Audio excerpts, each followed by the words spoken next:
عليك يا رسول الله والصلاة والسلام عليك يا حبيب الله الصلاة والسلام عليك يا شفيع المذنبين الصلاة والسلام عليك يا رحمة للعالمين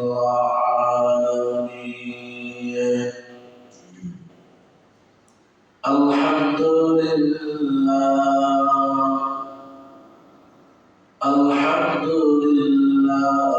رب العالمين والعاقبة للمتقين نحمده ونصلي على رسوله الكريم الحمد لله نحمده ونستعينه ونستغفره ونعوذ بالله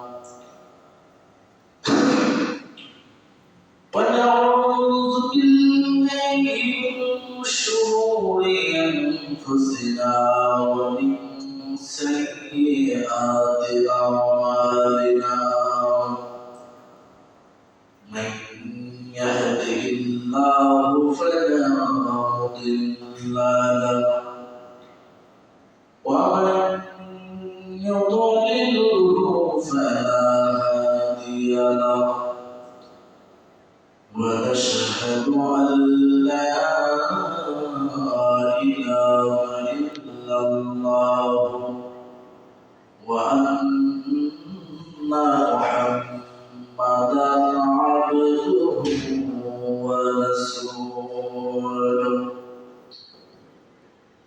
أرسله بالحق بشيرا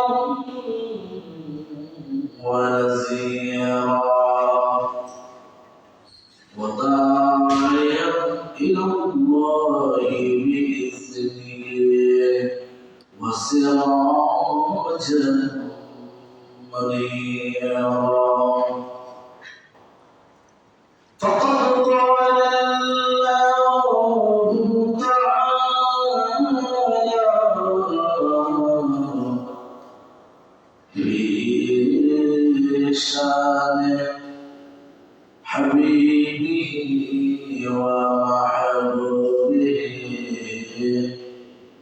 مخبرا وآمرا إنك ميت وإنهم ميتون ثم إنكم يوم القيامة عند ربكم تختصمون الآية الأخرى بسم الله الرحمن الرحيم إن الله وملائكته يصلون على النبي يا أيها الذين آمنوا صلوا عليه وسلموا تسليما اللهم صل سيدنا مولانا محمد وعلى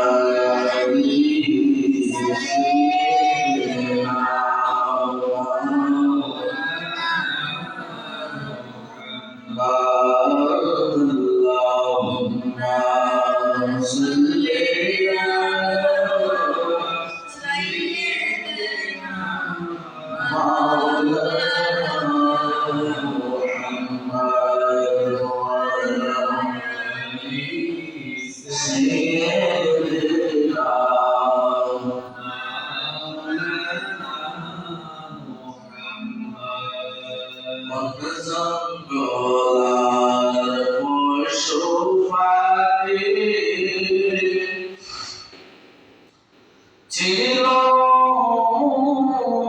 আমার নবীকে আবু জাহেল চাচা হইয়া ছিল না নবীকে আল্লাহুম্মা সাল্লি সাইয়্যিদিনা মাওলানা মুহাম্মাদ ওয়া আলা আলিহি সাইয়্যিদিনা মাওলানা মুহাম্মাদ লা ইলাহা ইল্লাল্লাহ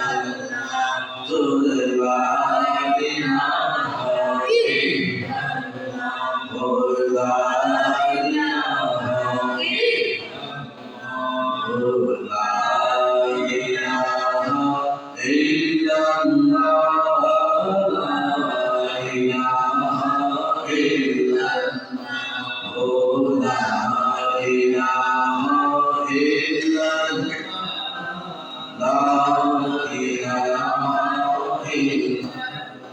حسبي ربي جل الله ما في قلبي غير الله حسبي ربي جل الله ما في قلبي غير الله محمد صلى الله محمد صلى الله لا إله إلا الله لا إله إلا الله لا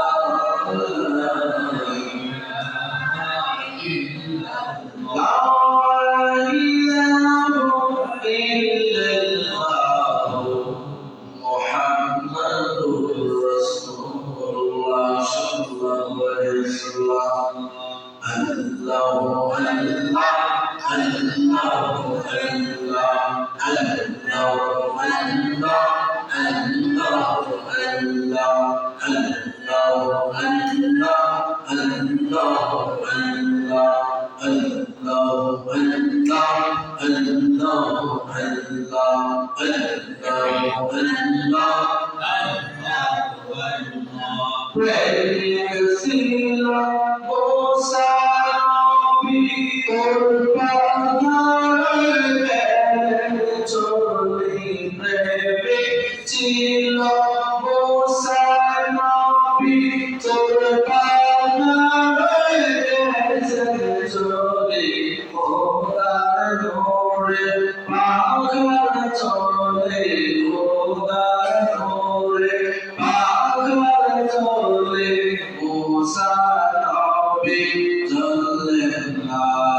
Yunus Nabi Masa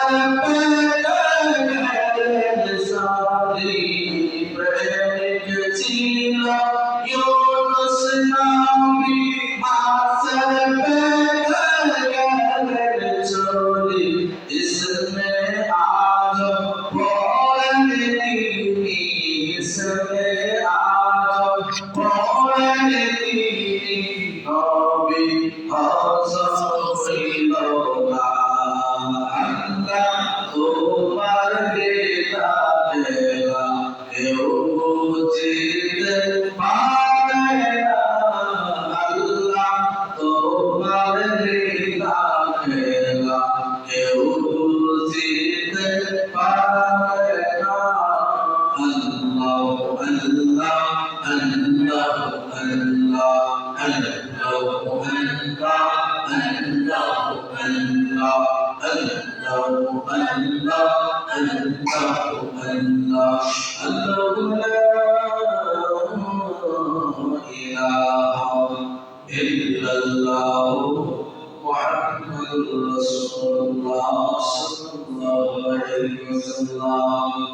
সম্মানিত উপস্থিতি মুসলিম আল্লাহ পাক রব্বুল আলামিনের দরবারে লক্ষ কোটি শুকরিয়া আদায় করতে যাচ্ছি যে মহান রব্বুল আলামিন আমাদের উপর অত্যন্ত মায়া মহব্বত করে দুনিয়ার বিভিন্ন ঝামেলা মুক্ত করে আল্লাহ তাআলা বেহেশতের ঘর বেহেশতের বাগান আল্লাহ তাআলার ঘরের মধ্যে আসা বসা রাসূল সাল্লাল্লাহু আলাইহি ওয়াসাল্লামের উপর দুরূদ ও সালাম পাঠ করা আল্লাহ তাআলার কুদরতি পায়ের মধ্যে রুকু সিজদা করার তৌফিক দান করলেন সেজন্য আমরা শুকরিয়া আদায় করি বলি আলহামদুলিল্লাহ। আবার শুকরিয়া আদায় করি যে মহান রব্বুল আলামিন আমাদের উপর অত্যন্ত মায়া করে রহমত করে অন্যান্য নবীর উম্মত হিসাবে না পাঠাইয়া শ্রেষ্ঠ নবী সাইয়্যিদুল মুরসালিন খাতামুন নবীয়্যিন মুহাম্মদ মুস্তাফা আহমদ মুজতবা দয়ার নবী মায়ার নবী রহমতের নবী রহমাতুল লিল আলামিন মুহাম্মদ রাসূলুল্লাহ সাল্লাল্লাহু আলাইহি ওয়াসাল্লামের উম্মত হিসেবে কবুল করেছেন মঞ্জুর করেছেন সেজন্য আমরা শুকরিয়া আদায় করি বলি আলহামদুলিল্লাহ। আল্লাহ পাক রব্বুল আলামিনের দরবারে আমরা সবসময় শুকরিয়া আদায় করব কারণ আল্লাহ তাআলা কৃতজ্ঞতা প্রশংসা আদায় করে শেষ করার মতো না। আল্লাহ তাআলার কৃতজ্ঞতা সবসময় আমরা আদায় করব এর মধ্যে সবসময় ওই জন্য আমরা আদায় করব আল্লাহ তুমি আমাদেরকে যে শ্রেষ্ঠ নবীর উম্মত হিসেবে কবুল করেছে সেজন্য তোমার শুকরিয়া তোমার প্রশংসা আদায় করি যার দ্বারা আমার দিলকে প্রশান্তি দান করি। অন্য নবীর উম্মত হইলে অন্য নবীর উম্মত হিসেবে হইলে কি হতো আমাদের একটু টেনশন থাকতো মনের মধ্যে চিন্তা থাকতো কিন্তু আমার আল্লাহ হাবিব আমাদেরকে একটা সুসংবাদ দিলেন যে আমি সকল নবীর পরে দুনিয়াতে আসিয়াছি সত্য সকল নবীর পরে আসেন সত্য কিন্তু সকল নবীরা আমার আগে আসেন দুনিয়াতে কিন্তু আসিল তারা দুনিয়াতে যত উম্মতরা তাদের হাতে পায়ে গ্রহণ করে মুসলমান হয়ে ঈমান গ্রহণ করেছে তারা অবশ্যই জান্নাতে যাবে কিন্তু এত আগে তারা ঈমান আনার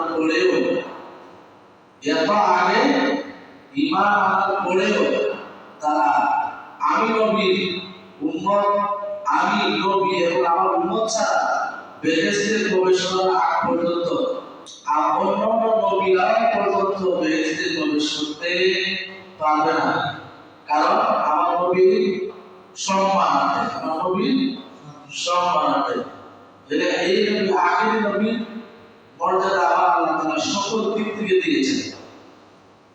কথা বোঝা যায় বোঝা যায় আল্লাহর প্রশংসা আদায় করব আল্লাহ শ্রেষ্ঠ নবীর উম্মত পেরেছে জন্য শুকরিয়া করব। আজকে আলোচনার বিষয় হচ্ছে মহানবী সাল্লাল্লাহু আলাইহি ওয়াসাল্লামের ইন্তেকাল অথবা ওফাত শরীফ সম্পর্কে আলোচনা। আমার নবীর ইন্তেকালের ব্যাপারে আমার আল্লাহ তাআলা কালামে পাকের মধ্যে কোরআনের আয়াত নাযিল করে বলেন আউযু বিল্লাহি মিনাশ শাইতানির রাজিম ইন্না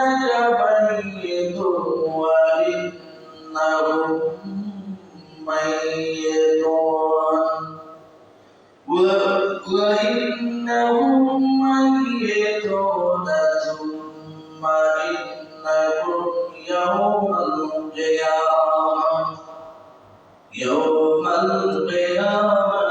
عند ربكم تختصمون আমার আল্লাহ তাআলা বলেন হে রাসূল নিশ্চয়ই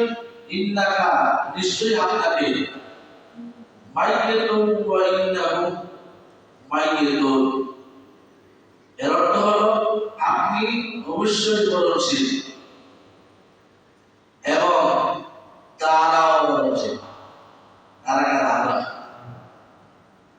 তুমি মরণশীল এবং তারাও মরণশীল আমরা বলতে এটা শুধু আমাদেরকে বোঝানো হয় নাই আল্লাহ সৃষ্টি জগতের যত প্রাণী আছে সকলেই মরণশীল তো ওই কথা দ্বারা বোঝানো হলো কোন নবীরাও সাথ পায় না মরণশীল এ কথা আল্লাহ উল্লেখ করার পরেও তারপর আমার নবীর জন্য একটা স্পেশাল পাওয়ার দিয়েছে সেটা আমি সামনে আসতেছি আল্লাহ তাআলা বলেন ওয়া ইন্নাহুম মাইয়াতুন এবং অন্যরাও মরণশীল সুম্মা ইন্নাকুম ইয়াওমাল কিয়ামাহ কিয়ামত পর্যন্ত কেউ এই পৃথিবীর মধ্যে চিরস্থায়ী আসে না যারা আসবে সবাই চলে যাবে মরতে হবে ইন্না রাব্বিকুম এটা তোমার রবের আদেশ এটা তোমার রবের আদেশ মানতে হবে আর এটা হবে পরস্পরের এই মৃত্যুটা হওয়ার পরে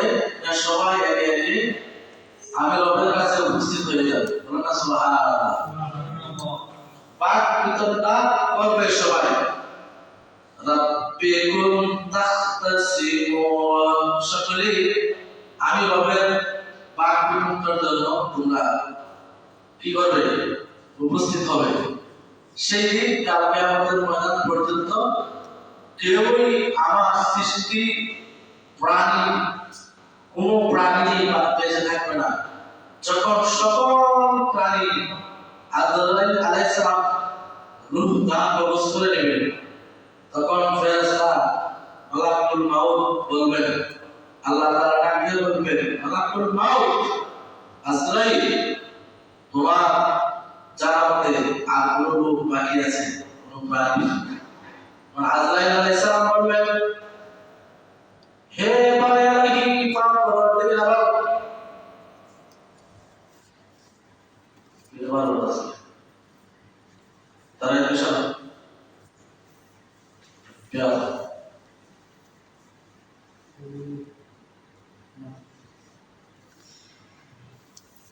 আল্লাহ রাব্বুল আলামিন ডাকতে বললেন রাসূলুল্লাহ আজকে মৃত্যু বাকি আছে তো রাসূল সাল্লাল্লাহু আলাইহি সাল্লাম বললেন সরি জিবরাইল আলাইহিস সালাম ডাকতে আদর আলাইহিস সালাম ডাকতে বলবেন ইয়া রাব্বুল আলামিন আল্লাহ তাআলা তুমি ওরা কসম কে বলতেছি আমাদের মধ্যে আর কেউ বাকি নেই তখন আদর আলাইহিস সালামকে আল্লাহ তাআলা বলবেন মা তুমি মরে যাও তুমি মরে যাও আল্লাহ আমার মরণ আমি নিজে দিতে হবে তখন আল্লাহ তাআলা বলবেন হ্যাঁ তুমিও মরে যাও তোমার জান্নাতের প্রবেশ মা তোমার মরণ হবে আল্লাহ তাআলা কাছে ফরিয়াদ করবেন আল্লাহ আমি যদি জানতাম আমার জান আমি নিজে জান্নাতে প্রবেশ করব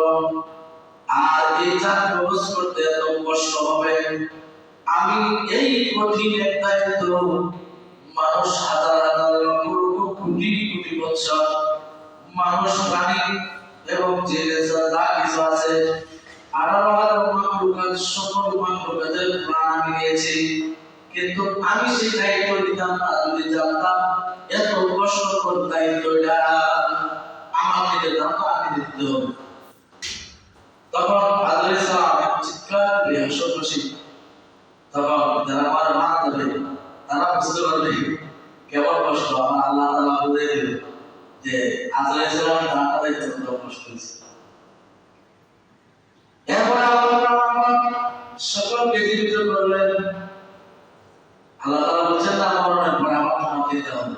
বিচার হলো কালিয়া, যদি দিন না হলে বিচার তো শুরু হবে। আর এদিকে আমি যাব না, আমি দেখছিলাম রাসূলুল্লাহ সাল্লাল্লাহু আলাইহি ওয়াসাল্লামের দিকে সম্পর্কে নিয়ে যে কাউকে আল্লাহ তাআলা সাহায্য দেন, কিন্তু আমার আল্লাহ তাআলা তারপরেও ওই নবী আমাদের নবীকে বলছেন তুমি এবং তারা, হে নবী আপনি এবং তারা সকলেই মরণশীল। এরপর আমার নবীকে আলাইহিস সালাম এবং জিবরাইল আলাইহিস সালামকে একদিন পাঠাইলেন। রাসূল পাক সাল্লাল্লাহু আলাইহি ওয়াসাল্লাম যখন অসুস্থ হয়ে গেলেন, কি হয়ে গেলেন? অসুস্থ হয়ে গেলেন। তখন রাসূল পাক সাল্লাল্লাহু আলাইহি ওয়াসাল্লামের কাছে ফেরেশতা জিবরাইল আলাইহিস সালামকে পাঠাইলেন।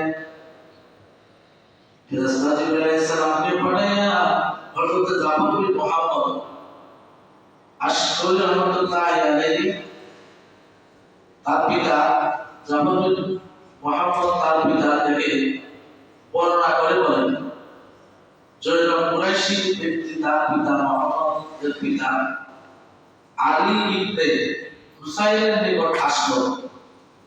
আলী ইবনে হুসাইনের নিকট আসলো। তখন আলী ইবনে হুসাইন আগত লোকটাকে উদ্দেশ্য করে বললেন, আমি কি তোমার নিকট হযরত রাসূল করিম সাল্লাল্লাহু আলাইহি ওয়াসাল্লামের একটি হাদিস বর্ণনা করব? কে বলতেছেন? হুসাইন রাদিয়াল্লাহু তাআলা আলী ইবনে হুসাইন আগত লোকটাকে বললেন, আমি কি রাসূল সাল্লাল্লাহু আলাইহি ওয়াসাল্লামের একটি হাদিস বর্ণনা করব?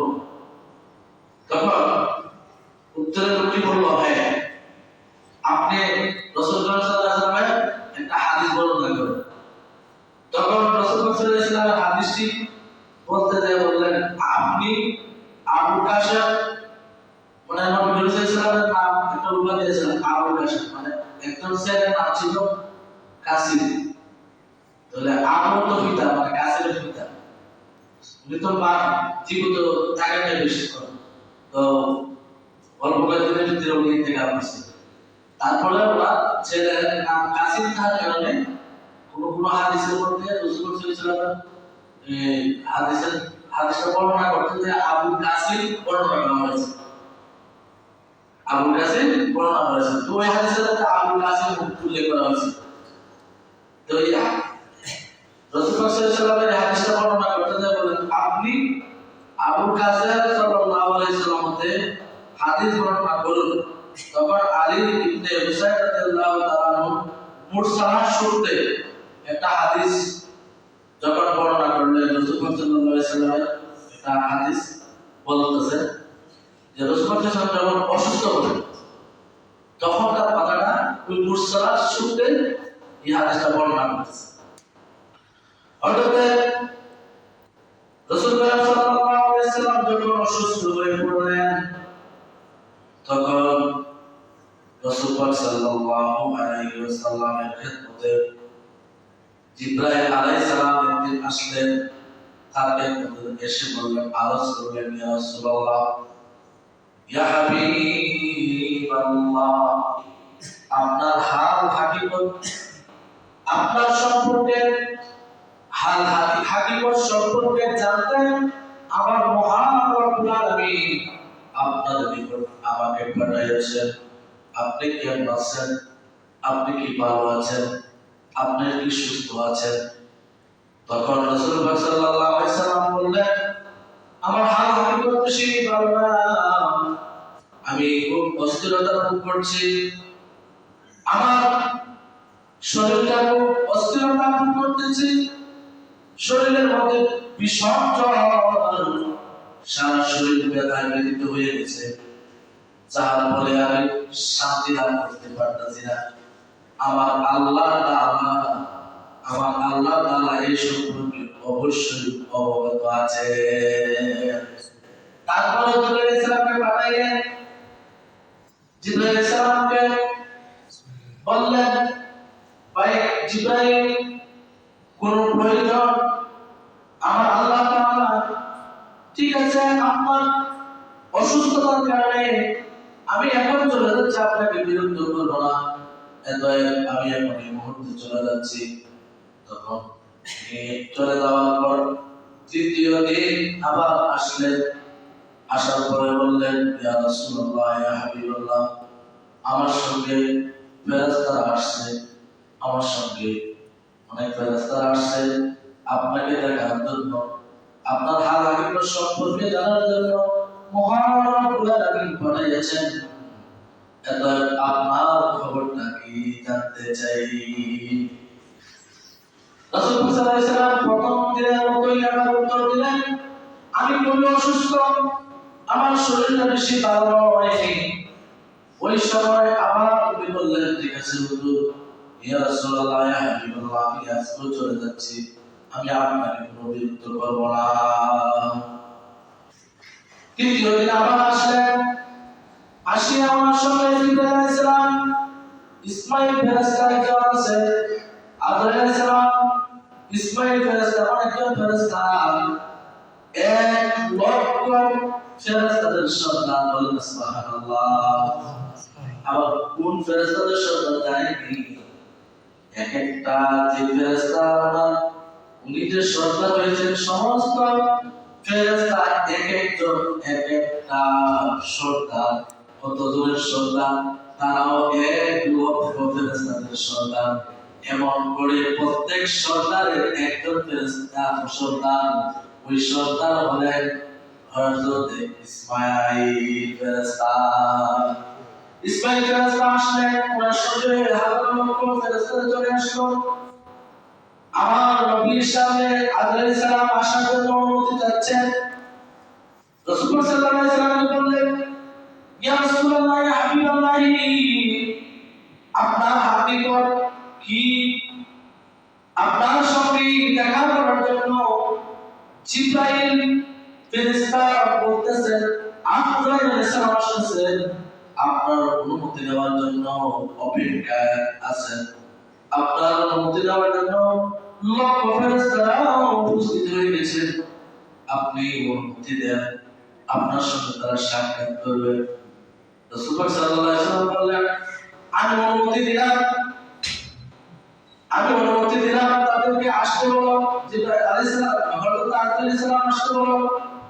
আদর আলাইহিস সালাম যখন ঘরে প্রবেশ করলেন, প্রবেশ করার পর বললেন, ইয়া রাসূলুল্লাহ, আসসালামু আলাইকা ইয়া রাসূলুল্লাহ, ইয়া রাসূলুল্লাহ, ইয়া হাবিবাল্লাহ, ইয়া নবিয়াল্লাহ, ইয়া শাফিউল মুসলিমিন, ইয়া খাতামুন নবিয়্যিন, আমার সালাম গ্রহণ করুন, আপনি শ্রেষ্ঠ নবী, আপনার সঙ্গে সাক্ষাতে আমার জীবন ধন্য হয়ে গেল।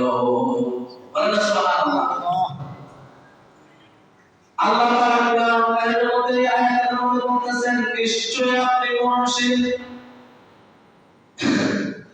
আবার বলতেছেন, সকল প্রাণীরা মহাশীল।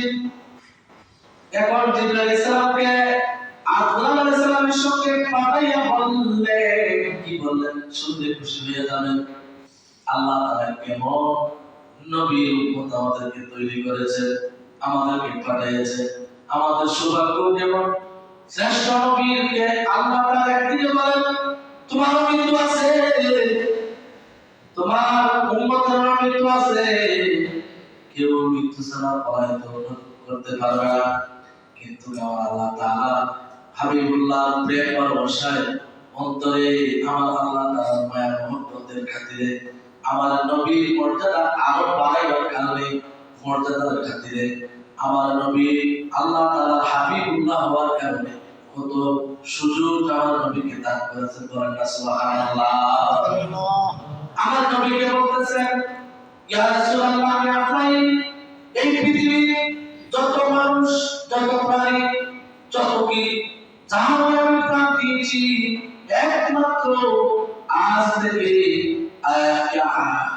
আল্লাহ তাআলার সৃষ্টি জগৎ থেকে শুরু করে আজ পর্যন্ত, আজকের পর থেকে শুরু করে কিয়ামত পর্যন্ত আর কারো সঙ্গে এই ঘটনা ঘটবে না, আপনার সঙ্গে যা করতে যাচ্ছে। বলেন না সুবহানাল্লাহ।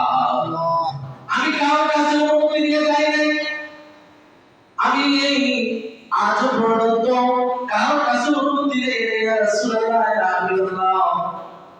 আজকে আপনার কাছে অনুমতি দিচ্ছি, আর আজকের পর থেকে কোন ব্যক্তির কাছে আমি কারো অনুমতি দিব না। আমার আল্লাহ তাআলার আদেশ, কিন্তু আপনার ব্যাপারে আলাদা। আমার নবী বলেন, তাই নাকি? ও কি করছে? আল্লাহ তাআলা কি বলছেন? আল্লাহ তাআলা বলেছেন, যদি আমার নবী আদেশ করেন ঘরে প্রবেশ করবে, আমার নবী যদি আদেশ করেন রূহ কবজ করার কথা অনুমতি চাবে, যদি অনুমতি যতক্ষণ না দিবে ততক্ষণ পর্যন্ত আমার নবীর রূহ মোবারক কবজ করবে না। আরো বলেছেন, আমার আল্লাহ আমাকে আদেশ করেছেন, আমার নবী যদি না চায়, আমার নবী যদি না চায় তার জানটা কবজ না করতে, সাবধান হয়ে দিলাম, সাথে সাথে চলে আসবো। আল্লাহ সুবহানাল্লাহ। জিবরাইল আলাইহিস সালামের দিকে আমার নবী তাকায় রইলেন। তাকায়া আমার নবী যখন তাকালেন জিবরাইলের দিকে, জিবরাইল আলাইহিস সালাম জবান খুলে বললেন, ইয়া রাসূলুল্লাহ, ইয়া হাবিবাল্লাহ, আপনার জন্য আল্লাহ তাআলা সাক্ষাতের জন্য আকুল এবং ব্যাকুল হয়ে গেছেন। আল্লাহ তাআলা আপনার দিদার করার জন্য, আপনার সাক্ষাতের জন্য অপেক্ষা করতেছেন। আপনি কখন যাবেন আল্লাহর দরবারে? সুবহানাল্লাহ। কিন্তু জিবরাইল আলাইহিস সালামকে বললেন, আল্লাহর সাবধান, আমার হাবিব কি কষ্ট দিবে না? আমার হাবিব কি অনুমতি ছাড়া ঘরে প্রবেশ করবে না? আমার হাবিবের অনুমতি বিহীন তার জান কবজ করবে না। যদি না দেয়, তার জানটা কবজ করতে অনুমতি না দেয়, তাহলে দরকার নেই, চলে যাবে। হ্যাঁ, কিন্তু আল্লাহ তাআলা বলেন, নিশ্চয়ই আপনিও বলছেন এবং আপনার যারা উম্মত, এই বিশ্ব জগতে যারা সৃষ্টি করেছে সকল প্রাণী মানুষের, কিন্তু আমার নবী মর্যাদাতে আবার বললেন, আমার নবী যদি না চায় কখনো তুমি সাহস করিও না। বলেন সুবহানাল্লাহ। মর্যাদা কেমন দিয়েছেন আমার নবী, কিন্তু আমার নবী বলেন, না, আমার আল্লাহ তাআলার হুকুম আমি পালন করব। বলেন সুবহানাল্লাহ।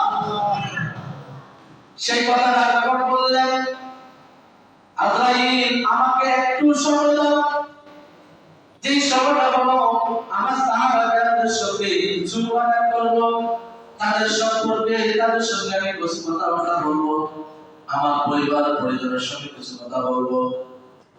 উনি এখন এগুলা কথা বলতে গেলে, আলোচনা করতে গেলে সময় প্রয়োজন। ফাতেমার সঙ্গে সাক্ষাৎ করলেন, ফাতেমার সঙ্গে কথাবার্তা বললেন, হুসাইন হাসানের সঙ্গে কথা বললেন, আলীর সঙ্গে কথা বললেন। এভাবে সকল সাহাবা যাদের সামনে আছিল সকলের সামনে কথা বলার পর উনি ডাক দিয়ে বলেন, আমার বেলাল দেখে দেখি না, আমার বেলাল তো এদিকে আশেপাশে আছে, আমার সামনে কেন আসে না? বেলাল চিৎকার দিয়া লুকাইয়া সাহাবারা আর বলে, নবী গো, আমি আসি না কেন বুঝেন না? আজকের পরে আমি আপনাকে আর দেখতে পাবো না, যার কারণে আমি লুকাইয়া থাকি, আপনার সঙ্গে দেখা করলে চলে যাবেন, আজকের পরে আর কখনো দেখবো না। এর কারণে আমি একটু লুকাই থাকি নবী, আপনার সঙ্গে সাক্ষাতের পরে তো আর নবীর দরবার পাবো না, নবীকে সরাসরি দেখতে পাবো না। যতক্ষণ দাঁড়িয়ে থাকবো ততক্ষণ আমার নবীর সহবত হাসিল করতে পারবো। সুবহানাল্লাহ। আর আমার নবী বলেন, বেলাল তুমি চিন্তা করিও না, তোমার সঙ্গে তো দেখা হবে মদিনায়, অবশ্যই দেখা হবে। যদি দুনিয়াতে তোমার সঙ্গে দেখা না হয়, কথা দিলাম যে বেলাল তোর সঙ্গে সাক্ষাৎ করব হাসরের বেলায়। সুবহানাল্লাহ। তোরে আমি জান্নাতে দিয়ে সঙ্গে করে নিয়ে এলাম। বেলাল এভাবে সাহাবারা কাঁদতেছিল, অনেক কান্না, সেই কান্নার সময় জিবরাইল আজরাইল সকলেই কান্না। আকাশ, জমিন, গাছ, তরুলতা সকলেই কাঁদছিল। সেদিন সব তামাম জগৎটা যেন বাই হয়ে গেছে। নবীর সিংহাসন কাঁদতে, নবীর মসজিদে নবী বাই হয়ে গেছে। যখন আমার নবী বললেন, আজরাইল দেরি করিস না, আমার আল্লাহর হুকুম পালন কর, আমার আল্লাহর হুকুম পালন কর। এই যখন এই কথা বললেন, সাথে সাথে জিবরাইল আলাইহিস সালাম আসিয়া বললেন, ইয়া রাসূলুল্লাহ, ভুল ভ্রান্তি হয়ে মাফ করবেন, আমি আপনার হুকুমে আমি যাচ্ছি। যখন খবর ওনার হাতটা যখন আদর আলাইহিস সালামের হাত মোবারক যখন রাসূল ইসলামের বুক মোবারকের মধ্যে হাত ওনার রাখতে খালি ছোঁয়াবে, এখনো পালা করে রাখেন নাই। এই টাইমে আমার নবী ডাকতে বললেন, আজরাইল তাও একটু তাও, আমার কিছু কথা আছে। আজরাইল সালামকে ডাকতে বললেন, আজরাইল তুই মানুষকে কত কষ্ট না জানি দেশ রে আজরাইল। ইয়া রাসূলুল্লাহ, আমি ভুল করেছি, অন্যায় করেছি। তুমি আমার বুকের মধ্যে যেন উহুদ পাহাড়টা আমার বুকের মধ্যে চাপিয়ে রাখছো। তাহলে আমি একজন নবী, আমি আল্লাহ তাআলার হাবিবুল্লাহ, আমার জান কবজ করতে যদি এত কষ্ট হয়, তাহলে আমার উম্মতের কি অবস্থা হবে? না জানি কত কষ্ট রে। আজরাইল ডাকতে বললেন, ইয়া রাসূলুল্লাহ, আল্লাহর কসম খেয়ে বলতেছে, আমি এখনো সাধারণ কোন মানুষের মতো কোন আচরণ এখনো করি নাই। আমি শুধু আপনাকে দয়ার নজর দিয়া, আমার দয়ার হাত নজরে হাতটাকে রাখলাম মাত্র, কষ্ট যাতে না হয়। আমি তো বুঝতে পারি আপনি কষ্ট পাচ্ছেন, কারণ সেই দিন বুঝবে আজরাইল সালাম আল্লাহ আমাদের বলবে, ও আজরাইল, তোমার মরণ তুমি নিজে নাও, তুমি মউত হয়ে যাও। যখন মউত হওয়ার সময় আসবে, সে বলবে, আল্লাহ আমি যদি তোমার কসম পেয়ে বলি, যদি আগে বুঝতাম জান কবজ করা কত কষ্ট, তাহলে আমি এত লক্ষ কোটি কোটি প্রাণের জান কবজ করার আমি সেই বার আমি দিতাম না। আমার নবী ডাকতে বললেন, আজরাইল দে, আমার কষ্ট দেয়, অসুবিধা নাই। আমার এখন থেকে শুরু করে কিয়ামত আগ পর্যন্ত আমার গুনাহগার উম্মতের যত কষ্ট আছে, সকল কষ্ট আমার বুকে চাপিয়ে দে, আমি গ্রহণ করব। কিন্তু আল্লাহর কসম, তুই আমার উম্মতের উপরে এত জুলুম করিস না। সেই দিন আমার নবী আমাদেরকে বলে, আমার নবী কাঁদতেছে, উম্মতি বলি, উম্মত কি কষ্ট পাবে, তুই আমার উম্মত কি কষ্ট দিস না।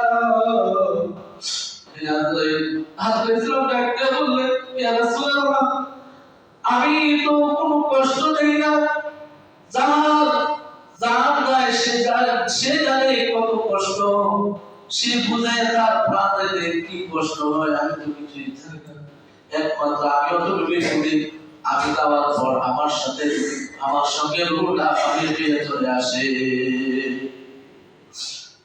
জিবরাইল ইসলামকে ডাকতে বললেন, ভাই আপনি শুনুন জিবরাইল, এই জিবরাইল, আমার আল্লাহর সঙ্গে কথা বলিয়া আমার একটা ফয়সালা দাও, আমার উম্মতের ফয়সালা দিতে হবে।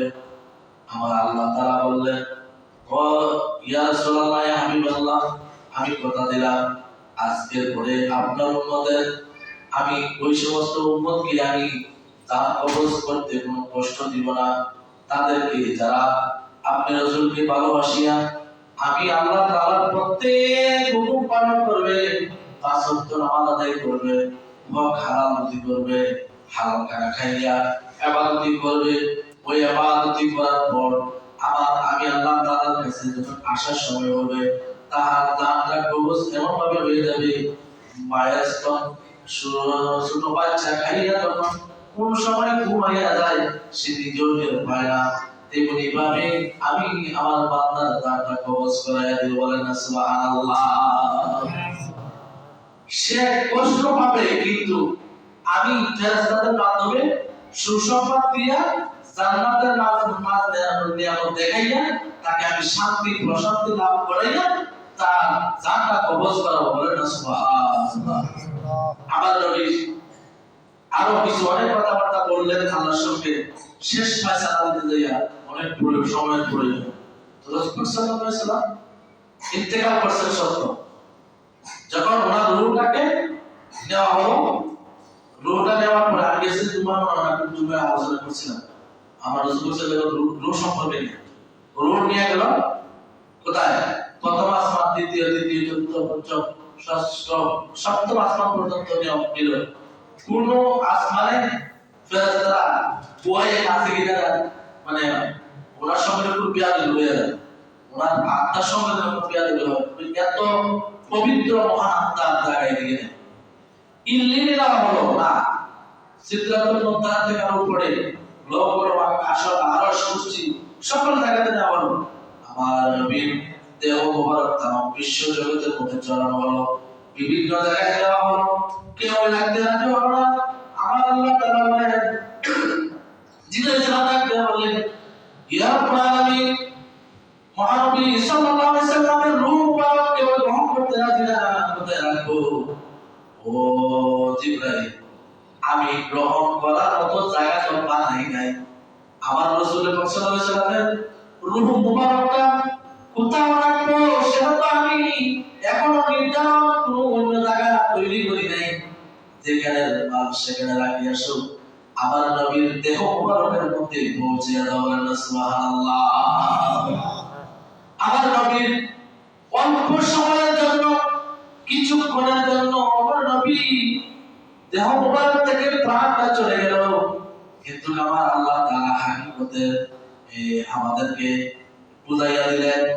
হাকিকত মানে প্রকাশ্যে বুঝাইয়া দিলেন। আমার নবী জীবন চলে গেছে, আমার নবীর হায়াত চলে গেছে, রূহ চলে গেছে, কিন্তু সাথে সাথে যখন আমাদের নবীর রূহ মুবারকটা দেওয়া হলো, দেওয়ার পরে পরপরই আমার নবীর মুবারক চেহারা মুবারক যেন নড়াচড়া, কথাবার্তা বলা বা সাহাবা কেরামরা অনুভব করতে পারছেন। হযরত আবু বকর রাদিয়াল্লাহু তাআলা ডাকতে বলেন, আমি যখন দেখি আমার নবীর চেহারাটা যেন নড়াচড়া করতেছে, ঠোঁট মোবারকটা একটু লাফালাফি করতেছে, আমি ভাবলাম আমার নবীর দাঁত মোবারক কোনো কবজ হয় নাই, হয়তো কি পরে করা হবে। এটা ভাবিয়া যখন আমি চলে গেলাম, আমার রাসূল সাল্লাল্লাহু আলাইহি ওয়াসাল্লামকে নাড়াচাড়া করলাম, দেহ মোবারকের মধ্যে আমি বিভিন্ন জায়গায় মানে ইশারা দিলাম।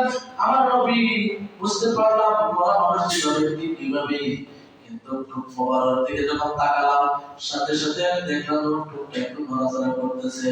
কিন্তু আমি ঠোঁটের মধ্যে আমার কানটা লাগাইয়া দেখলাম যেন এমন একটা আওয়াজ হচ্ছে, সেই আওয়াজটা আমার কানের মধ্যে স্পষ্ট বুঝতে যাচ্ছে, রব্বি হাবলি উম্মতি, রব্বি হাবলি উম্মতি। বলেন সুবহানাল্লাহ। তখন আমার নবীর সামনে কে যেন বলতেছে আমার নবী ইন্তেকাল করছেন, আর আবু বকর রাদিয়াল্লাহু তাআলা বলছিলেন, সাবধান, আমার নবীকে বলা যাবে না, আমার নবী এখনো জিন্দা। বলেন সুবহানাল্লাহ। আমার নবী এটা প্রমাণ হলো, এখন প্রমাণ পাইলাম রাসূল সাল্লাল্লাহু আলাইহি ওয়াসাল্লাম জিন্দা, এটা কেউ মৃত বলা যাবে না, কেউ মৃত বলবে না। যাক, আমি এতটুকু পর্যন্ত শেষ করে দিচ্ছি।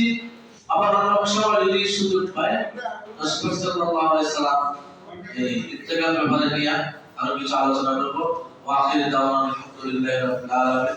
আসসালামু আলাইকুম ওয়া রাহমাতুল্লাহি ওয়া বারাকাতুহু।